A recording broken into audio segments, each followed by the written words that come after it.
Hello friends. हम इस video lecture में बात करेंगे कि दीर्घवृत्त का जो स्टैंडर्ड इक्वेशन है वो किस प्रकार से हम फाइंड आउट करते हैं।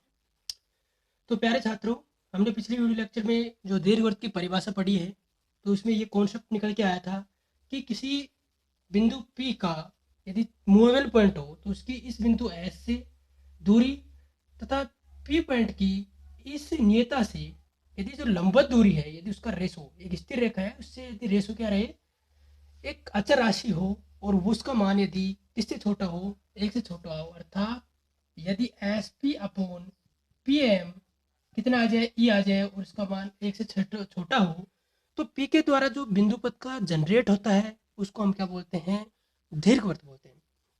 अब प्यारे छात्रों, यहाँ पर आप देखो, मैं एक पॉइंट लेता हूँ ए, एक पॉइंट ए लिया जो इस पूरी एस एच, ये पूरी एस एच, ये यहाँ से यहाँ तक डिस्टेंस है, उसको किस रेशो में डिवाइड करता है, ई अनुपात एक में डिवाइड कर रहा है। तो एक जो पॉइंट है, ये जो एस एच को किस रेशो में डिवाइड कर रहा है, ई अनुपात वन में इंटरनल डिवीजन, इंटरनल डिवीजन कर रहा है, अंत विभाजन पढ़ चुके नहीं, अंत विभाजन हम। तथा जो ए डैश है, इस पूरे एस एच को किस रूप में डिवीजन कर रहा है, एक्सटर्नल डिवीजन करना है। तो यह लिख लो आप ये बेसिक बातें कि जो ए डैश है एस एच को ई अनुपात एक में किस रूप में डिवाइड कर रहा है, एक्सटर्नल डिवीजन कर रहा है। क्लियर। तो प्यारे छात्रों, यदि आपने ध्यान दिया हो कि जब हम परवले पढ़ रहे थे तो परवले में ई का मान भी एक आता था और ये रेशो भी क्या रहता था, एक था। अर्थात उस केस में हमारे पास जो रेशो आता था वो क्या आता था, एक अनुपात एक आता था। क्लियर। और यहाँ पर जो रेशो आ रहा है वो क्या आ रहा है, ई अनुपात एक। अब देखो, ये इंटरनल डिवीजन कर रहा है, ए पॉइंट है, इस एस एच, ये जो डिस्टेंस है एस एच, इसको किस रेशो में डिवाइड कर रहा है, ई अनुपात एक में कर रहा है।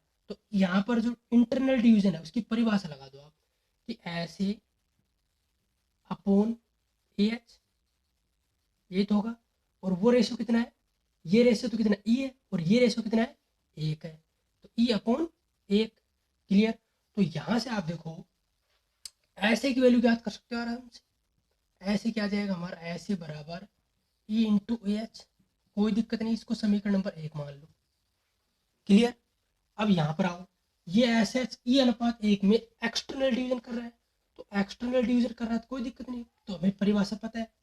तो ए डैश एस, क्लियर। तो यहाँ लिखो ए डैश एस अपॉन ए डैश एच, ए डैश एच, ये वैल्यू कितनी आएगी, ये भी ई अनुपात वन रहेगा। क्लियर। तो यहाँ से ए डैश एस की वैल्यू कितनी आ गई, क्लियर, कोई दिक्कत नहीं, इसको पहले लिख लो, एस ए डैश लिख लो, कोई दिक्कत नहीं है। ये कितनी आ गई हमारी, ई इंटू ए डैश एच, और इसको हमने क्या नाम दे दिया, समीकरण नंबर दो नाम दे दिया। क्लियर यहाँ तक। अब देखो, जो काम करना है आपको वो इस प्रकार से करना होगा, एक बार तो आप समीकरण एक और दो को जोड़ देना और एक बार क्या करना, एक और दो को घटा देना।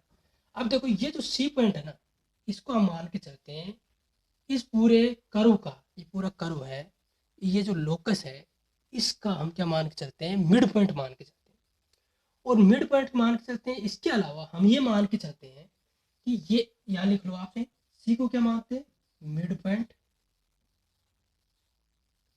क्लियर। और ए डैश, ये जो डिस्टेंस है यहाँ से यहाँ तक, इसको हम मान के चलते हैं 2a। क्लियर। अर्थात दैट इज सी ए बराबर C A dash equal to कितना है हमारे पास, ए है। C A equal to C A dash कितना है हमारे पास, ए है। अब ये जो बेसिक कॉन्सेप्ट है ये हमें आगे यूज में लेना है, तो मैं यहाँ पर करता हूँ, पहले देखो यहाँ पर एक प्लस दो से, एक प्लस दो से। क्लियर। ये बातें आपको समझ में आ गई होंगी।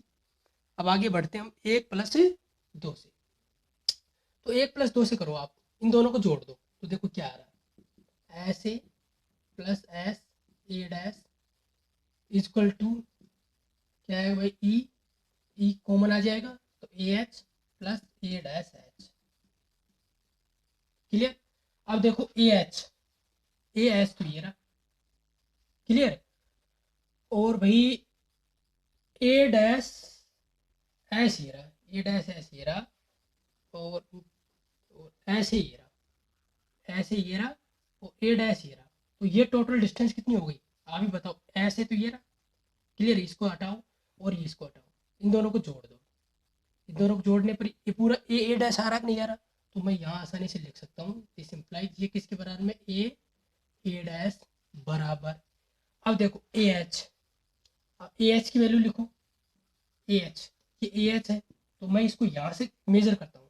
इसको ऐसे लिख सकता हूँ कि सी एच माइनस सी ए, सी एच माइनस सी ए कर सकता हूँ, नहीं कर सकता हूँ, तभी तो ए एच बच जाएगा। तो यहाँ लिख लो आप सी एच माइनस सी ए, कोई दिक्कत नहीं, प्लस ए डैश एच को कैसे लिखेंगे, ए डैश एच, ये ए डैश एच है, तो इसको भी देखो मैं ऐसे लिख सकता हूँ ए डैश एच। तो भाई इसको मैं ऐसे लिख सकता हूँ, यहाँ से ए डैश एच, ये रहा ए डैश, और ये पूरी टोटल डिस्टेंस है ये। तो इसको हम कैसे लिखेंगे भाई, इसको ऐसे लिख लो A dash C plus C H, ऐसे लिख सकते हैं, कोई दिक्कत नहीं। तो इसको ऐसे लिख लो A dash C plus C H, क्योंकि अब हम कहाँ से डिस्टेंस मेजर कर रहे हैं, इस मिड पॉइंट सी से डिस्टेंस मेजर कर रहे हैं। अब आप देखो यहाँ से सी ए बराबर सी ए डैश है, तो सी ए बराबर सी ए डैश, तो ये दोनों कट गए कि नहीं कट गए, क्योंकि ये दोनों बराबर हैं, ये प्लस का है और ये माइनस का है, तो ये कट गए ना। तो यहाँ से देखो ए डैश की वैल्यू तो कितनी है हमारी, 2a, क्योंकि ये हमने मान के चल रहे हैं ए डैश क्या है, 2a है, क्लियर। अब देखो भाई यहाँ पर आप C H plus C H कितने हो गए, 2ch, ई इंटू 2ch, और 2 से 2 कट गया, तो सी एच की वैल्यू कितनी आ गई, C H equal to A upon E, clear. तो जो सी एच है यहाँ से यहाँ तक की जो डिस्टेंस है ये कितनी आ गई हमारी, अर्थात इस पॉइंट एच के जो कोऑर्डिनेट आ गए क्या आ गए, ए अपॉन ई और जी, क्लियर। तो हमने सी एच की वैल्यू याद कर ली, ये जो डिस्टेंस है वो हमने फाइंड कर ली, वो कितनी आई, A upon E equal to 0, clear.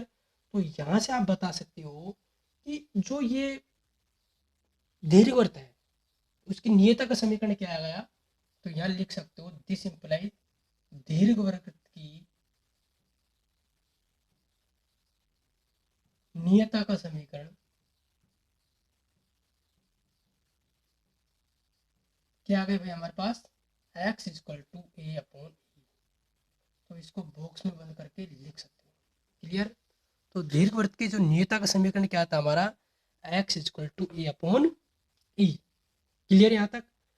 अब देखो हम क्या करेंगे अगले स्टेप में, इसको हम अगले वीडियो लेक्चर में करेंगे प्यारे छात्रों, क्योंकि ये ज्ञान के पैकेट्स हैं, ज़्यादा बड़े होंगे तो आपको थोड़ा ऐसा लगेगा कि भाई सर क्या पढ़ा रहे हैं, क्लियर। तो यदि छोटे छोटे पैकेट यदि हमें मिलेंगे तो हमें पढ़ने का भी इंटरेस्ट रहेगा। तो मैं उम्मीद करता हूँ कि प्यारे छात्रों आप दीर्घवृत्त की जो नियता है उसका समीकरण आसानी से ज्ञात कर सकते हो। तो देखो कैसे करेंगे, ये एस एच को जो ये पॉइंट है ये ई अनुपात 1 में डिवाइड करता है, ये ए डैश पॉइंट है इस एस एच को ई अनुपात 1 में एक्सटर्नल डिवीजन करता है। तो इन दोनों की परिभाषा लगाई केवल, और ये हमने मान लिया कि ए डैश इक्वल टू 2a है, सी ए बराबर सी ए डैश ए आएगा, क्योंकि सी मिड पॉइंट होगा। एक बार इन दोनों को हमने जोड़ा, जोड़ने पे ये आ गया और इसको हम सरल किया, तो ये इस प्रकार से कॉन्सेप्ट हमें समझ में आ जाएगा। तो दीर्घवृत्त की जो नियता का समीकरण क्या आएगा, X equal to A upon E आ जाएगा, क्लियर।